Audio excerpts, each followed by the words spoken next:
మకర రాశి వారికి ఈ వారంలో తలపెట్టిన కార్యాల్లో సిద్ధి లభిస్తుందా అండి?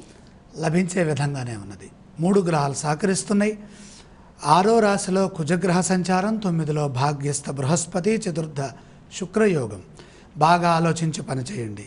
తొందర నిర్ణయాల వల్ల సమస్యలు వస్తాయి. ఆవేశంగా నిర్ణయం తీసుకోరాదు. దగ్గర వారితో విభేదాలు రానియకుండా సంయమనాన్ని పాటించండి. సహనంతో సత్వర విజయం సిద్ధిస్తుంది. గతం కంటే మేలైన ఫలితం ఉన్నది. సుఖ సంతోషాలు ఉన్నాయి. అనేక మంచి వార్తలు వింటారు, ఆనందంగా ఉంటారు. మనస్సు సంతోషంగా ఉంటుంది.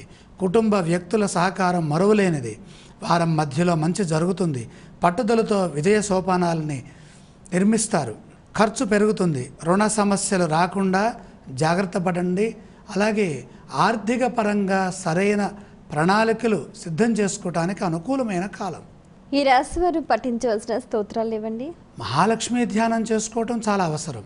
ఆలయ సందర్శన క్రమంలో ఏ దేవీ దేవతలను దర్శిస్తే మంచిదంటారు?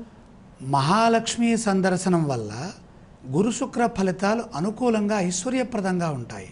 ఈ రాశి వారు చేయవలసిన దానాలు ఇవ్వండి. ప్రధానంగా ద్వాదశ రాశిలో ఏలినాటి శని సంచారం ప్రారంభమైంది కాబట్టి శని భగవానుణ్ణి ధ్యానిస్తూ నువ్వులు దానం చేయండి.